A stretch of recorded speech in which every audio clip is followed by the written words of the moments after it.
Ce récit de la mort de Jésus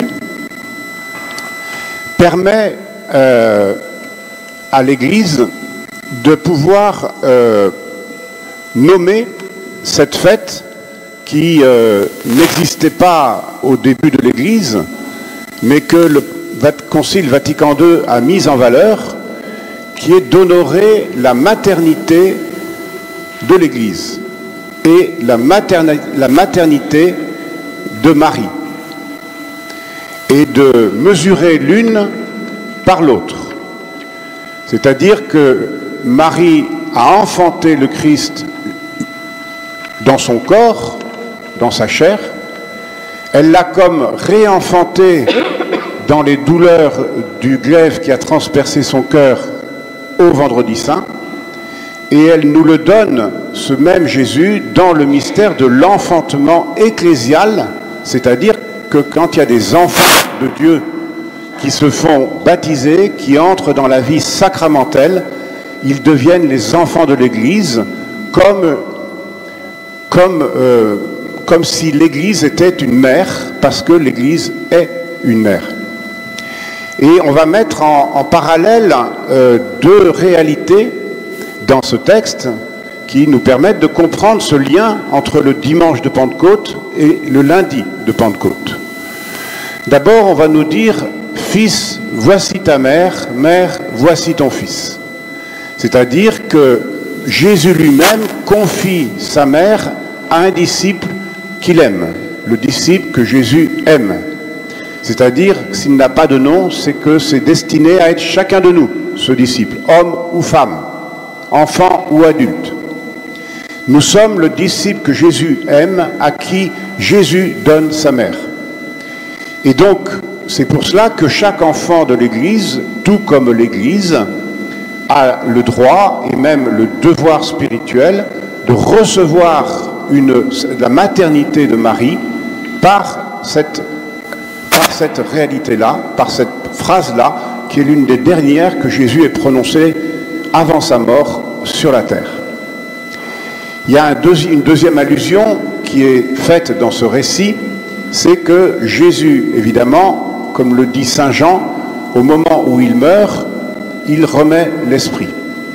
Il remet l'esprit, ça veut dire qu'il meurt, mais ça veut dire aussi qu'il nous remet l'Esprit Saint. Et l'Esprit Saint, c'est l'Esprit de Jésus qui vient reposer sur l'Église qui est là, juste au pied de la croix, et qui est représentée par une femme et un homme, Marie et Saint Jean.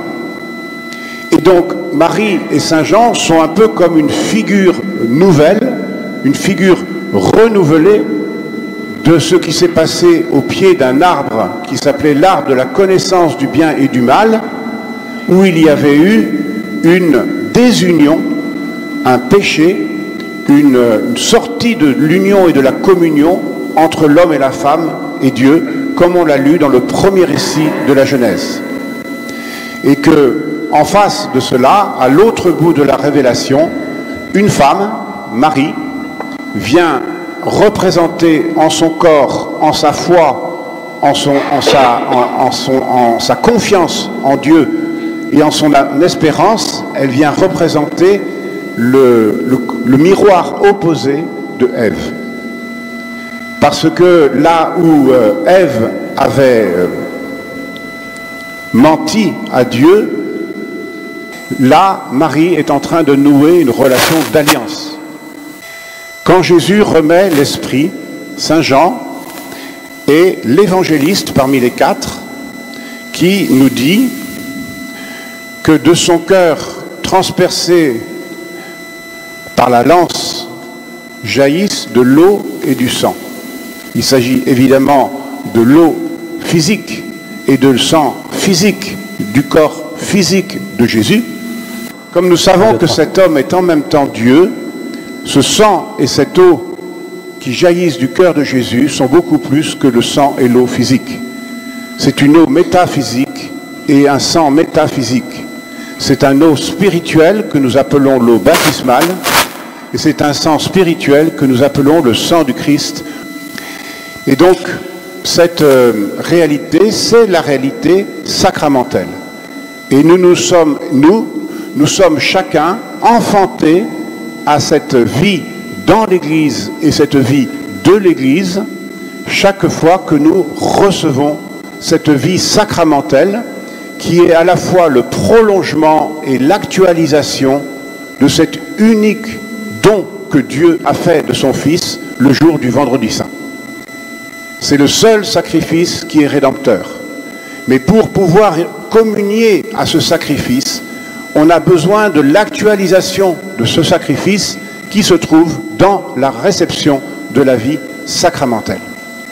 Et c'est pour ça que nous unissons au jour du lundi de Pentecôte le don de l'Esprit Saint que nous avons reçu à la Pentecôte et le don de la Pâque avec la mort de Jésus qui est rappelé ainsi. Entre Marie et l'Esprit Saint, il y a plus que de l'amour. Il y a presque de la connaturalité.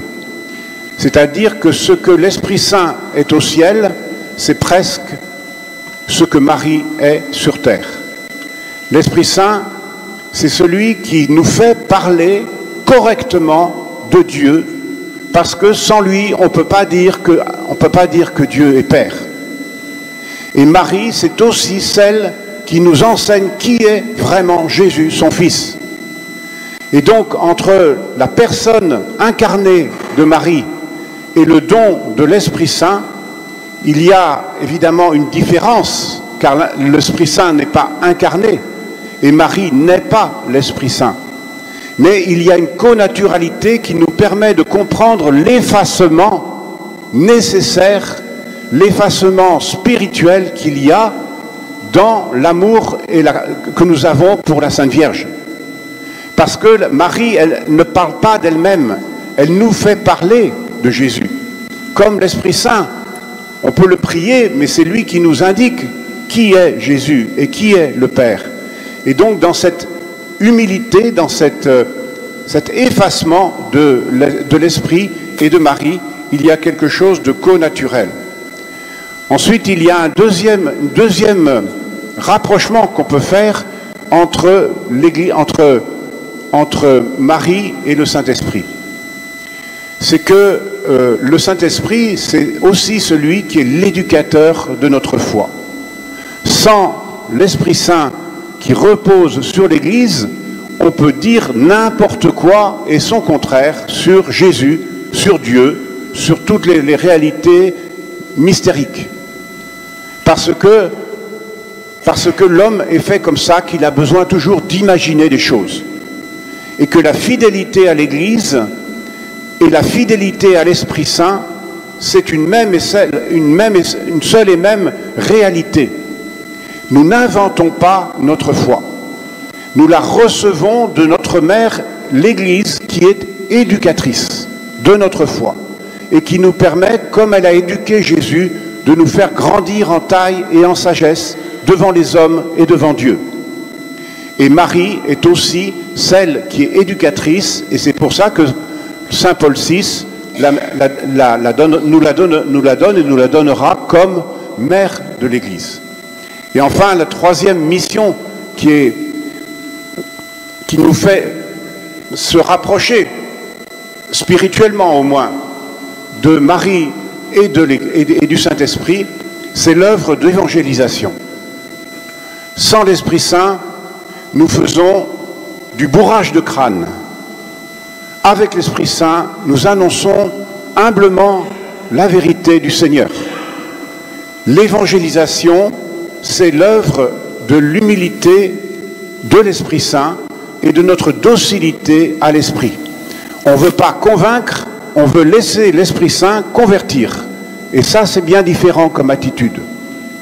Et de même, Marie aussi, puisque c'est elle qui a enfanté l'Évangile, qu'est le Verbe de Dieu incarné, Marie est bien celle qui aussi nous permet d'évangéliser et donc nous rapproche aussi de ce don de l'Esprit Saint qui est le don de la vérité et de la liberté spirituelle.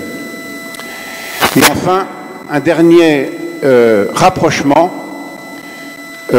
lorsque Ève s'est mise à dire c'est pas moi, c'est mon mari, c'est pas moi, c'est le serpent, ou que le mari a dit c'est pas moi, c'est la femme, bref, quand le mensonge et la culpabilisation et la déresponsabilisation sont arrivés dans le monde, l'auteur de la Genèse dit que le Seigneur va mettre une hostilité entre toi et le serpent, entre la femme et le serpent.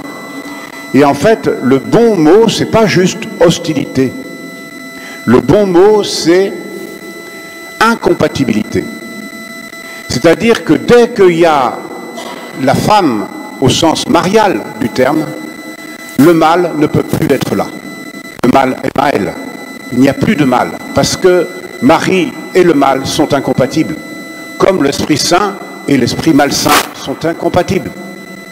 Et donc, si nous honorons Marie en la mettant à sa juste place, ni trop haut parce qu'elle n'est pas membre de la Trinité, et la mettre trop haut dans notre vie spirituelle, c'est la faire rougir, ni trop bas parce qu'elle n'est pas juste humaine et que la mettre trop bas, c'est l'anonymiser dans la foule des saints, en mettant Marie juste à sa bonne place comme mère de l'Église, nous pouvons, avec elle, faire progresser en nous, chacun, ces trois réalités que la vie spirituelle nous appelle à avoir: l'effacement, l'éducation, l'évangélisation.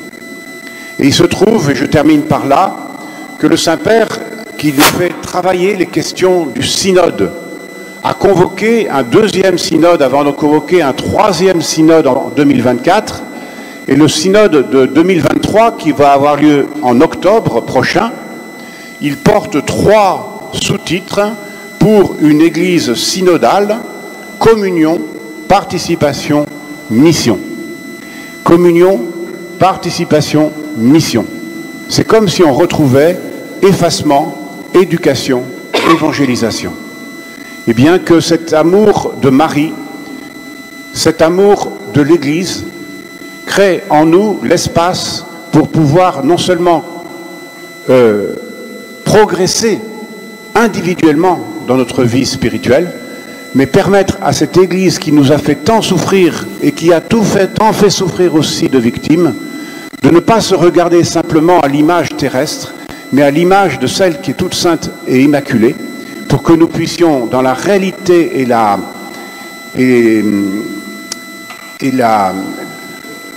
le réalisme de notre terre, continuer à espérer en elle, continuer à croire en elle, pour que l'amour de l'Église nous aide à créer l'Église de l'amour. Amen.